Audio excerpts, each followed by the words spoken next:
Hey y'all, welcome back to Mentally Refined. I am Tiffany Marie, and today I want to have like a little motivational chit chat. And this topic that I want to talk about today is one that I think will resonate with everybody, regardless of where they are in life. So, I want to talk about relationships, right? And dating. There's a difference between dating for fun and dating to be married. I call it dating to play and dating with intentions. When you date with intentions, then your intention is to find something long term, to be married, to build a family, whatever it is. When you date for fun, you're just playing the field, getting to know people, and just going with the flow. There's nothing wrong with either choice. However, this conversation is about those who want to actually date with intentions. Now, when you want to be someone's husband or someone's wife, there's a lot of work that has to be done before you're ready to get something and keep something long term. Relational math is different from the math that we learn in class. A lot of people think that as long as I'm like 50-50, as long as I bring forth 50% and the other person brings forth 50%, then together we make 100. Now, there is no such thing as perfection or a perfect place with anybody, but you as an individual have to be whole before you're ready to be someone's spouse. And the person that you're connected with needs to also be whole before either of you can be married. Because two wholes make 100 in relational math. Now, I remember I went on a date one time with this guy, and it was our first date. We were getting to know each other, and all he could talk about was his ex. And because of the type of person that I am, I listened, I let him talk because it seemed like he wanted to vent. But after a while, I started to realize the whole date was really just him talking and him talking about the past. And I remember I stopped him and I asked him, I was like, what steps have you taken to heal from your past relationship? Of course, he named a few things that he's done. And I asked him, I was like, well, how do you know that you're healed? Like, is there a certain point that you got to that let you know that you were 100% healed? And he kind of paused and he kind of looked at me, and we ended up having a conversation about healing. But I share that story because a lot of us do this. I know I've been guilty of it before. If you're trying to get to know a new person, if everything that you have to say is related to what's in the rearview mirror, even if it's not a person, but just circumstances and situations that have happened in the past, then how is it that somebody is going to prepare a future with you if you're still looking behind you?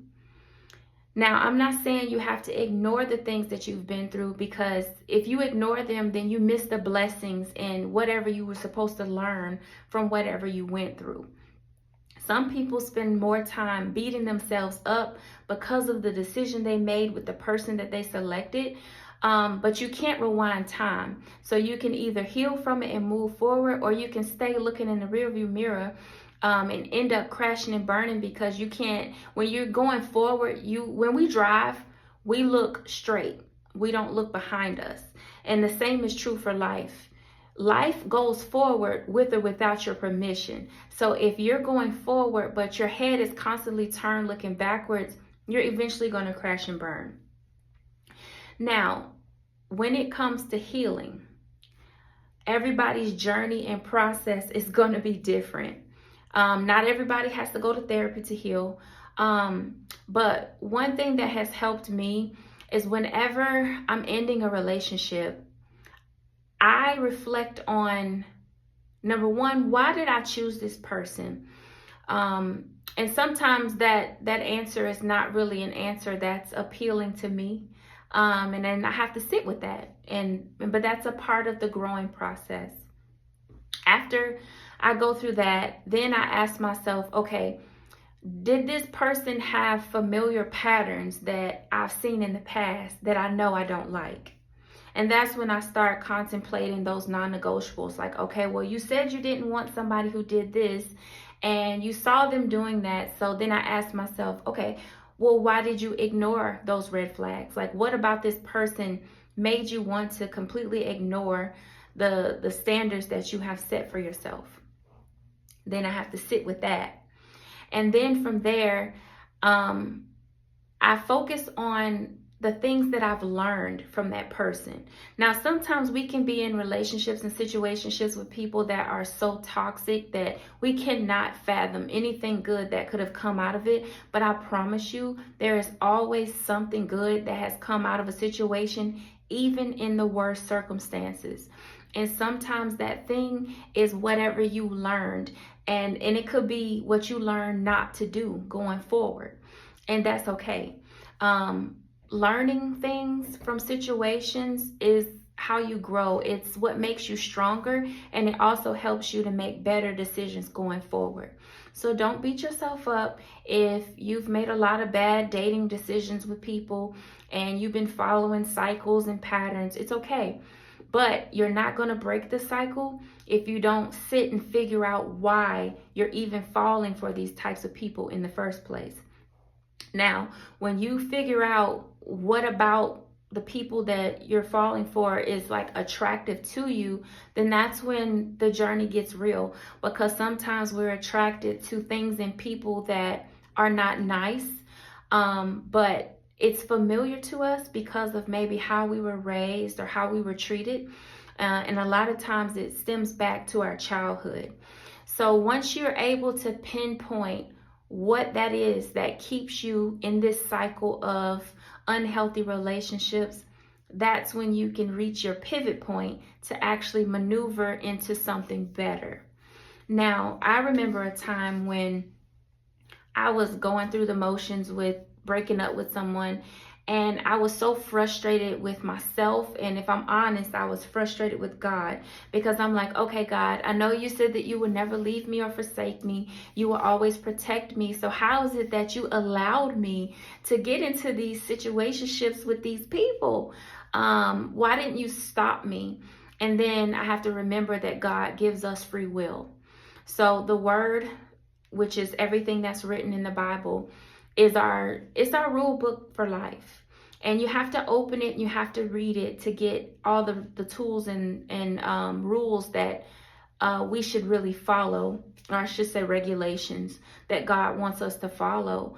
But sometimes we don't open the book. Sometimes we've never been exposed to the Holy Bible, or whatever, your religion is. But either way, you have to read it. And you have to continue to read it, because the beautiful thing about the Bible is that it's the most beautiful book of poetry, because you get something new out of it all the time. You can read the same passage multiple times, and depending on where you are in life and what you're going through, you can get a totally different message out of it. And that's the whole purpose. And that's why they call it the book of life, because the messages in there don't stop. But when it comes to pivoting, when I was going through the motions, like I mentioned before, I realized that I authentically did not know what a healthy relationship looked like, because I had never seen one modeled long term in front of me. And so I went to God and I asked him, I was like, okay, God, how do I know when something's good and when it's not? Because sometimes we miss those red flags. It just depends on the person. But God's answer to me was so beautiful. A good fruit tree is only going to bear good fruit, and a bad fruit tree is only going to bear bad fruit. Meaning, if someone is good, they're not going to have bad, I won't say they won't have bad traits, but there are certain things that you won't see in that person because they are good at the core of who they are. And then it works in the same way, vice versa. So a bad tree is not going to have all these good fruits on it. So that was my answer. That is something that has always stuck with me. Another thing that has stuck with me is something that I heard somebody say years ago. I can't remember what the question was, but I know this lady said that the reason she chose to marry her husband was because he exuded the character that she would want to see in her own son if she had one day. Now, when I heard that, that completely changed the game for me, because I'm like, okay, if I'm going to have children with someone, then the person that I'm with needs to have characteristics that I would want to be passed down to my children. That's deep. And a lot of times we don't reflect on the important things when we get in relationships, because we jump into the intimate part without getting to know the person. Now, I've had a relationship before where I dated someone and we were celibate for almost the first year of our relationship. And it was a beautiful experience, because our connection that we had, it wasn't tied to anything physical or anything intimate. It was completely tied to us knowing each other for who we are.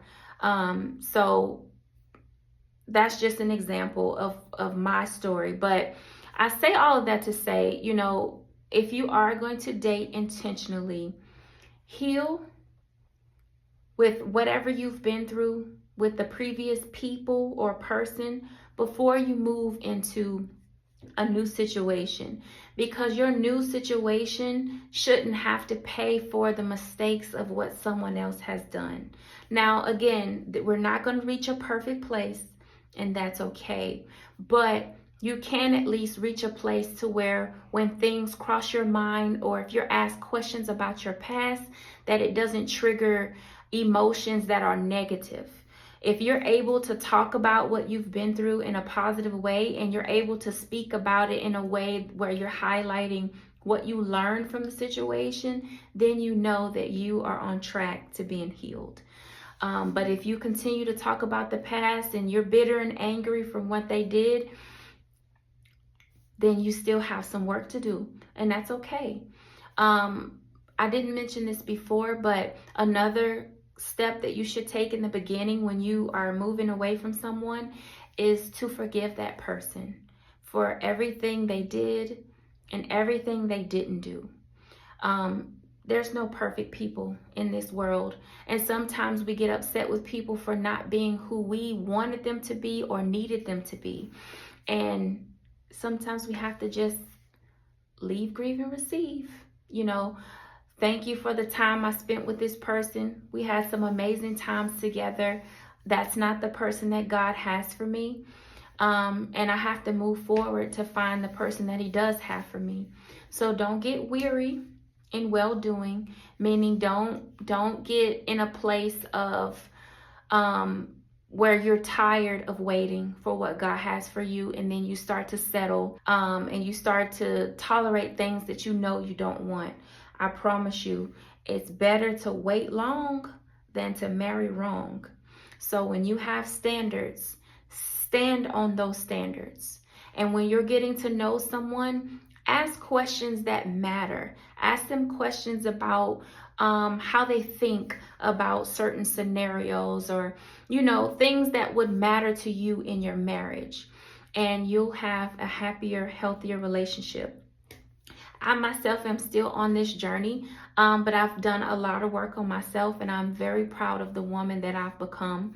But if I'm honest, being healed and being strong and having those standards, it does push a lot of people away. But the people that it pushes away is typically the people that were not serious about getting to know me in the first place. Because I'm always polite. I always lead with honesty and by being genuine and authentic. So what you see is what you get, and what you get is someone who is 100% whole, and someone who has a relationship with God. And so anybody that comes across my path, if I have to let them go, it doesn't hurt the same, because I know who I am, I know who I belong to, and I know what I want, and I'm going to wait forever until I find that person.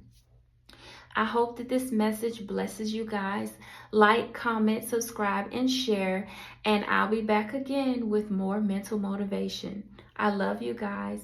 Share your stories in the comment section below. I can't wait to hear from you. Until next time, have an amazing day.